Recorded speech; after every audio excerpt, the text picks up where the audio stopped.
Assalamualaikum warahmatullahi wabarakatuh.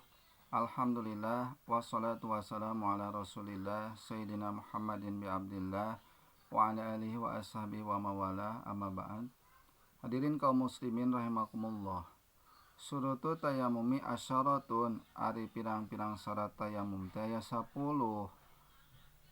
Wa yakuna biturabin nu kahiji kudu aya taneuhna, maksudna kudu nyiapkeun heula taneuh. Wala yakuna turabu tahiron, nu kadua nyaeta kudu taneuhna nu suci, hartina taneuhna ulah anu kanajisan. Taneuhna kudu nu bersih, bahkan dina ngalana ge taneuhna kudu anu tara katincakan tuluy digali kira-kira 10 cm atawa 15 cm mah teras dicanak anu dilebetna. Wala yakuna mustamalan, jeung katilu nyaeta ulah aya taneuhna anu mustamal, hartina ulah kacampuran anu urut make atawa taneuhna ulah anu urut make, kudu anu mutlak anu can dianggo. Wala yukhalitahu dakikun wa nahwuhu, jeung kaopat nyaeta ulah kacampuran taneuhna ku tipung jeung kuliana, hartina teu meunang dicampuran. Are ku tipung, are ku semen, are ku naon wae maka ulah dicampuran, kudu mutlak eta taneuh. Wala yufsidahu, jeung nu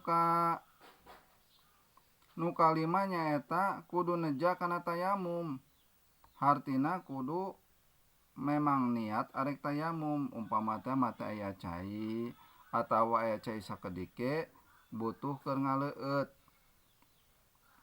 jadi niat memang arek tayamum. Wa ayam saha wajhahu, jeung kagenep nyaeta kudu ngusap kana pameunteuna, wayadaihi, jeung kana pananganana, bidorbataini kalawan 2 tepukan, hartina satepukan keur pameunteun, satepukan deui keur panangan. Wa ayuzila najasata awalan, jeung anu katujuh nyaeta kudu miceun heula kana najis dina mimitina.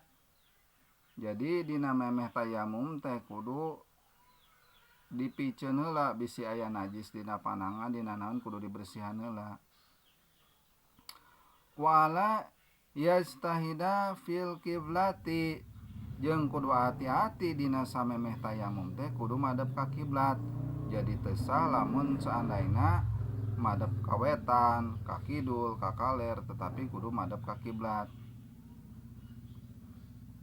Wala yakuna tayamuma ba'da dukhulil waqti, jeung nu kasalapan teh nyaeta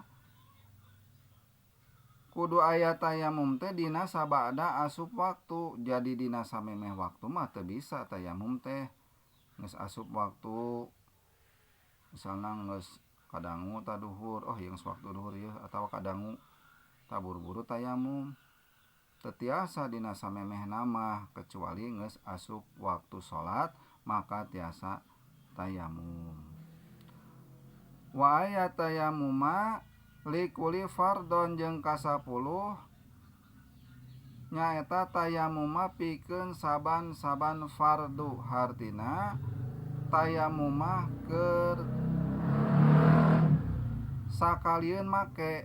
Misalna salat dohor unggul sok sanajan can batal eta tayamumna, maka lamun asar mah eta kudu tayamum deui. Wallahu a'lam bishawab.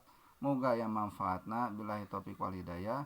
Wassalamualaikum warahmatullahi wabarakatuh.